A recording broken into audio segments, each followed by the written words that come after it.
मालेगावच्या Girna housing society कामगारांनी विविध मागण्यांसह दुय्यम उपनिबंधक कार्यालयावरती मोर्चा काढला।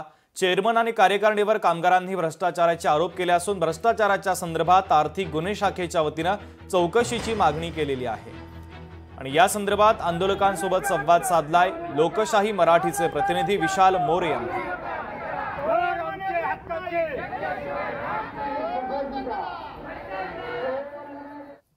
नाशिक जिल्ह्याचे वैभव असणारा गिरणा साखर कारखाना आणि त्यांचा जो विषय आहे, गेल्या 8 ते 10 वर्षापासून गिरणा हाऊसिंग सोसायटीचा प्रश्न हा प्रलंबित आहे आणि वेळोवेळी इथले सदस्य जे आहेत त्यांचा प्रश्न मांडण्यासाठी सरकारी दरबारी फिरत आहे। आज सुद्धा त्यांनी एक मोर्चाच्या स्वरूपात एक निवेदन देण्याचं ठरवलं आहे। आपल्या बरोबर काही सदस्य आहेत। आमची 1988 मध्ये गिरणा हाऊसिंग सोसायटी स्थापन झाली आणि सोसायटी स्थापन झाल्यापासून या सोसायटीवर जे चेअरमन आणि आता स्वयंघोषित जे चेअरमन झाले या लोकांनी नेहमी मूळ सभासद आणि त्यांच्या वारसांची हॅरेसमेंट केली आहे। यांनी सभासदांचे काहीतरी बोगस राजीनामे करायचे, यांच्या घरातले काका पुतणे सुना हे सगळे असे नातेवाईक मंडळी जेणेकरून या जे मूळ सभासद आहेत त्यांना डालून यांच्या घराची पवार कुटुंबाची ही सोसायटी आहे आणि संस्था आहे या पद्धतीने भासवता आणि त्यांच्या पद्धतीने भ्रष्टाचार करत असतात।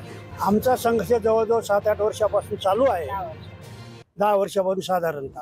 आमची मागणी प्रथम अशी आहे की आमचे घर आम्हाला मिळावेत। दुसरे, आमच्याकडून घरं बांधण्यासाठी पैसे घेतलेले आहेत, जागा खरेदीसाठी पैसे घेतलेले आहेत, परंतु त्या पैशांचंच काम झालेलं आहे, कर्ज जे उचललं त्यांचं काही काम केलेलं नाही। काय मागणी? आमचं जे हक्काचं आहे ते आम्हाला मिळायला पाहिजे बुवा। असं 40 वर्षापासून आम्ही पैसे जे भरलेले आहेत त्या सगळ्या पावत्या वगैरे आमच्याजवळ आहेत, प्रूफ आहे आमच्याजवळ आणि प्रायव्हेट फंड मधून आमचे पैसे कापलेले गेलेले। सरकारी दरबारी आता त्यांना न्याय मिळेल का आणि नाशिक आर्थिक गुन्हे शाखेकडून ह्या मोठ्या प्रकरणाची चौकशी होईल का हे बघणं महत्त्वाचं ठरेल।